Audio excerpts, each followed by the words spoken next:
आज हम class 9 science में बायोलॉजी के chapter 5 the fundamental unit of life को पढ़ेंगे।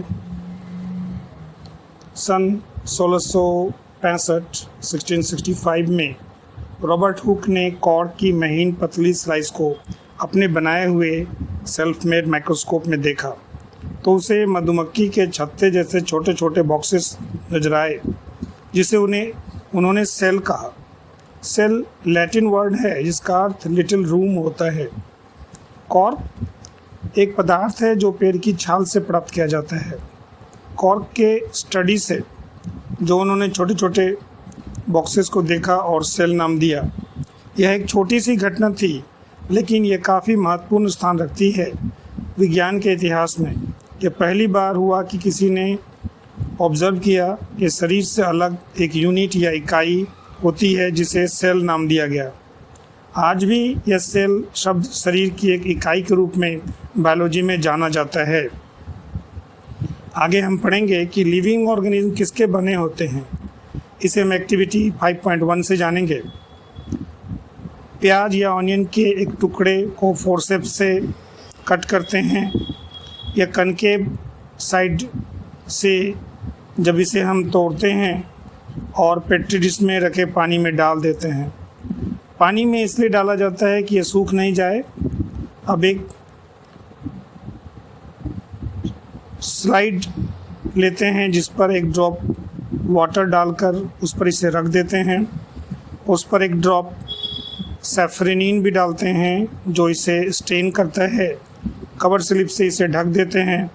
अब इसे कंपाउंड माइक्रोस्कोप में पहले लो पावर और फिर हाई पावर में इसे देखते हैं तो ऑनियन पेल अनप्लास्टर वॉल की तरह दिखता है जिसमें सेल वॉल, साइटोप्लाज्म और न्यूक्लियस रहता है। यह एक प्लांट से माइक्रोस्कोप में हम क्या देखते हैं? हम देखते हैं ये एक दीवार जैसी संरचना होती है। तो क्या इसे हम ऑब्जर्वेशन शीट पर बना सकते हैं? हाँ, बिल्कुल बना सकते हैं। जब हम इसे बनाएंगे तो ऐसा लगेगा कि एक दीवार है जिस पर ईंट के रूप में सेल अरेंज है। ये सेल देखने के लिए हम ऑनियन पील के अलग अलग साइज लेते हैं और फिर उसे देखते हैं क्या इन सबों में समानता है या अंतर है। ये जो स्ट्रक्चर हैं क्या हैं, व्हाट आर दीज स्ट्रक्चर। तो ये सभी एक तरह के स्ट्रक्चर हैं, एक ही तरह की रचना है और ये सभी मिलकर ऑनियन बल्ब बनाते हैं, ये प्याज बनाते हैं।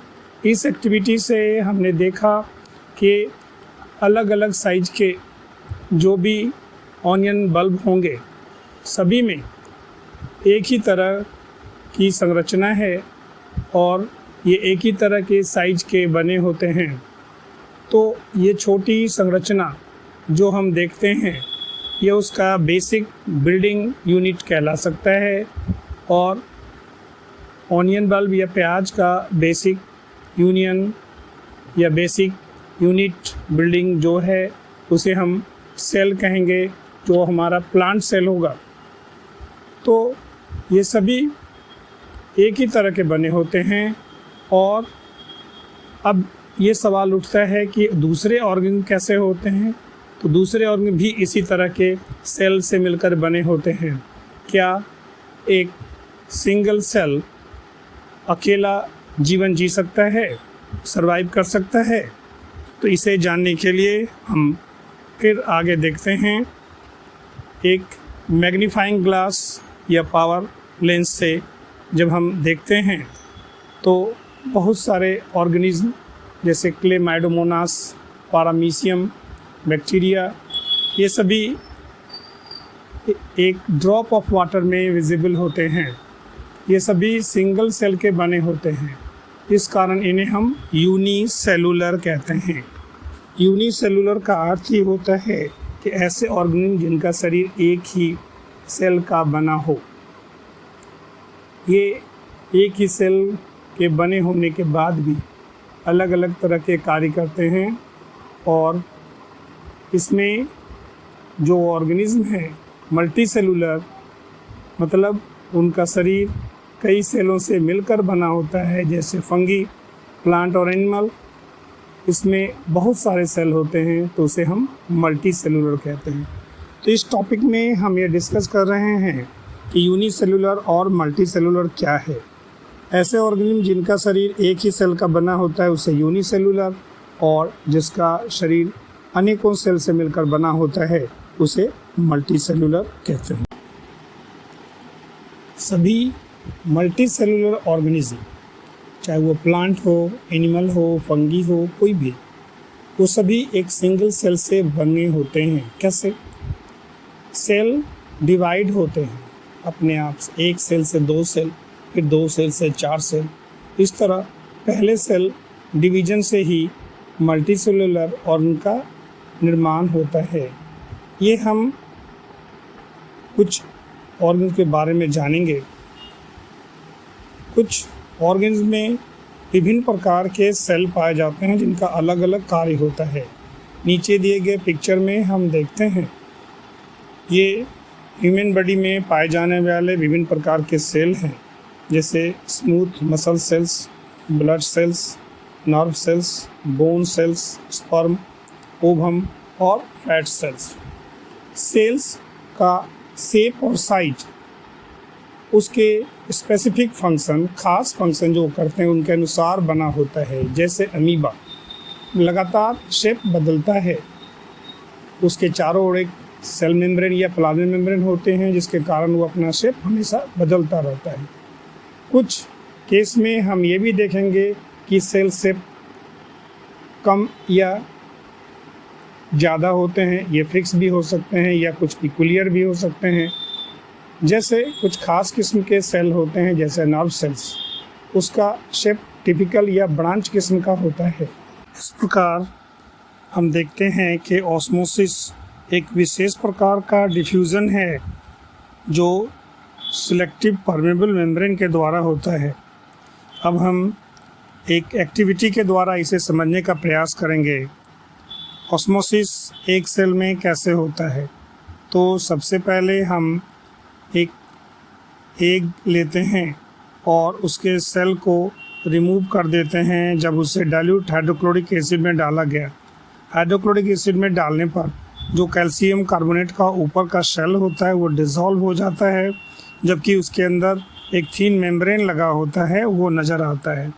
ऐसे सेल को अगर हम प्योर वाटर में डालते हैं और 5 मिनट तक देखते हैं तो हम देखते हैं कि सेल स्वेल अप हो जाता है, फूल जाता है। यह ऑस्मोसिस के कारण हुआ क्योंकि उसके अंदर वाटर काफ़ी चला गया और वह स्वेल अप हो गया। दूसरी स्थिति, अब इसे एक ऐसे सॉल्ट के कॉन्सेंट्रेट सॉल्यूशन में डालते हैं और 5 मिनट छोड़ देते हैं तो हम देखते हैं कि सेल श्रिंक हो जाता है। कहने का मतलब उसके अंदर जो भी वाटर था सारा बाहर चला गया और सेल श्रिंक हो गया। ये हाई कंसंट्रेशन वाले सॉल्ट में होने के कारण ऐसा हुआ। तो इसे हम और भी दूसरे केसेस में कर सकते हैं, जैसे रेजिन या किशमिश के केस में हम ऐसा करेंगे। कुछ सूखे हुए किशमिश को लेते हैं और उसे वाटर में डाल देते हैं। थोड़ी देर बाद हम देखते हैं कि वह स्वेल अप हो जाता है। यहाँ भी हम देखते हैं कि वो हाइपोटोनिक सॉल्यूशन में होने के कारण स्वेल अप हो गया। फिर उसी किशमिश को हाई कॉन्सेंट्रेट सॉल्यूशन वाले में डाल देने पर हम देखते हैं कि वो सारा वाटर लॉस हो जाता है, बाहर निकाल देता है एक्सोस्मोसिस के द्वारा, और फिर पुनः जैसा श्रिंक था वैसा हो जाता है। तो ये भी एक प्रोसेस है जो ऑस्मोसिस इनसाइड और आउटसाइड दोनों तरह होता है। प्लांट सेल में सेल मेम्ब्रेन के बाहर डेड, रिजिड और परमेबल मेम्ब्रेन होता है जिसे सेल वॉल कहते हैं। सेल वॉल प्लांट सेल का आउटर बाउंड्री होता है। प्लांट सेल में सेल वॉल सेलुलोज का बना होता है।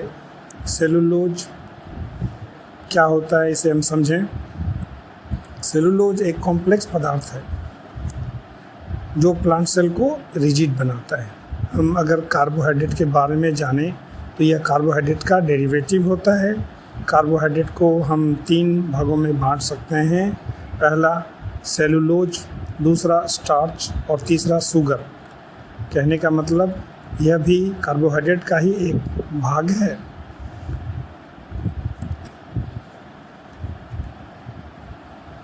जब living plant cell water loss करता है तो ऑस्मोसिस के द्वारा वह सेल सिकुड़ जाता है।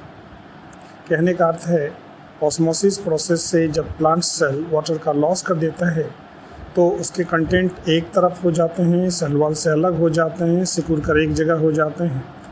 तो इसे हम प्लाज्मोलाइसिस कहते हैं। एक तरह से कहें तो सेल का डेथ हो गया। इसे हम लोग एक एक्टिविटी से भी समझ सकते हैं। रियोलीफ को एक स्लाइड पर रखकर हाई पावर माइक्रोस्कोप से देखा गया तो उसमें हरे रंग के कण दिखते हैं जिसे हम क्लोरोप्लास्ट कहते हैं। क्लोरोप्लास्ट के भीतर क्लोरोफिल पाया जाता है जो हरा रंग होता है। जब इस पर हाई कंसंट्रेशन शुगर सॉल्यूशन को डालते हैं और कुछ देर माइक्रोस्कोप देखते हैं तो हम देखते हैं कि इसके कंटेंट सिकुड़ कर एक तरफ हो जाते हैं, सेल वॉल को छोड़ देते हैं।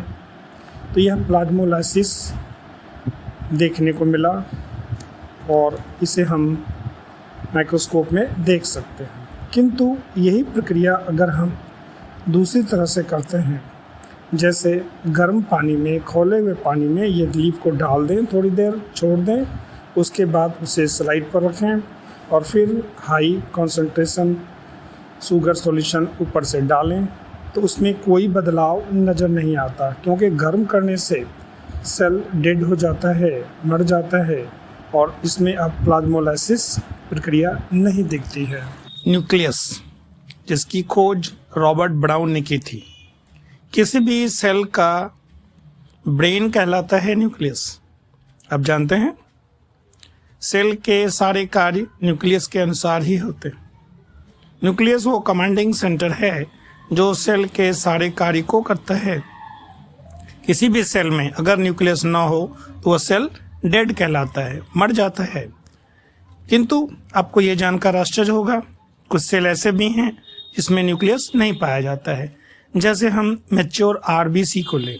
आरबीसी जानते हैं ना, रेड ब्लड कॉर्पसल्स, जो खून को लाल रखने में मदद करता है। कहने का मतलब है इसी के कारण हमारा खून के रंग लाल होते हैं।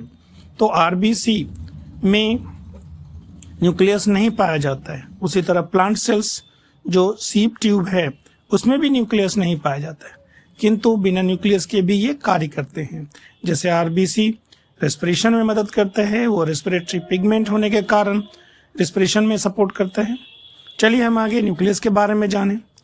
न्यूक्लियस डबल वॉल मेम्ब्रेन से घिरा होता है, जिसे न्यूक्लियर एनवेलप भी कहते हैं। न्यूक्लियर एनवेलप कहने का मतलब ये डबल वॉल से है और इसमें जगह जगह पर पोर पाए जाते हैं, जिसे न्यूक्लियर पोर कहते हैं। ये न्यूक्लियर पोर साइटोप्लाज्म से न्यूक्लियोप्लाज्म यानी इनसाइड आउटसाइड जाने में सपोर्ट करते हैं। फिर वही बात कि ये चुने हुए सब्सटेंस को अलाउ करेंगे, सारे सब्सटेंस बाहर नहीं जाएंगे। इसके साथ इनसाइड हम देखेंगे तो न्यूक्लियोप्लाज्म में न्यूक्लिक एसिड होते हैं, जो डीएनए आरएनए नाम सुना होगा आपने, deoxyribonucleic acid, ribose nucleic acid, ये न्यूक्लिक में होते हैं। इसी में थ्रेड लाइक स्ट्रक्चर होते हैं। ये थ्रेड लाइक स्ट्रक्चर जिसे हम क्रोमेटिन नेटवर्क, ये क्रोमेटिन थ्रेड कहते हैं। ये क्रोमेटिन नेटवर्क क्या है? आप देखे होंगे धागे धागे जैसे बने, बीच में बीड जैसे। ये क्रोमोसोम्स का निर्माण करते हैं जब सेल का डिवीजन होता है। सेल डिवीजन के समय ये कॉन्स्ट्रिक्ट होते हैं, मतलब सिकुड़ के छोटे मोटे हो जाते हैं और क्रोमोसोम्स बनाते हैं। किसी भी सेल में क्रोमोसोम्स पाया जाता है और क्रोमोसोम्स किसी भी स्पेसीज के नंबर के हिसाब से बिल्कुल फिक्स होता है। तो ये क्रोमोसोम्स का फॉर्मेशन होता है सेल डिवीजन के समय, जो न्यूक्लियस में ही होता है। इसमें आप देखेंगे एक छोटा सा न्यूक्लियोलस पाया जाता है। न्यूक्लियस को हम लिटिल ब्रेन कह सकते हैं। लिटिल ब्रेन कहने का मतलब है कि ये सेल के अंदर जो न्यूक्लियस है, उस न्यूक्लियस के अंदर भी ये न्यूक्लियस है। कहने का मतलब है कि न्यूक्लियस अगर ब्रेन है तो ये उसका लिटिल ब्रेन है। इसमें भी बहुत सारे केमिकल्स पाए जाते हैं जो सेल को कमांड करने में मदद करते हैं। तो इस तरह हम जानते हैं कि न्यूक्लियस सेल का कमांडिंग सेंटर है। उसी के आधार पर सेल डिफरेंट टाइप्स के न्यूक्लिक एसिड, प्रोटीन, ये जो भी बनाते हैं। कहने का मतलब है सेल का फुल कमांडिंग सेंटर हमारा न्यूक्लियस होता है।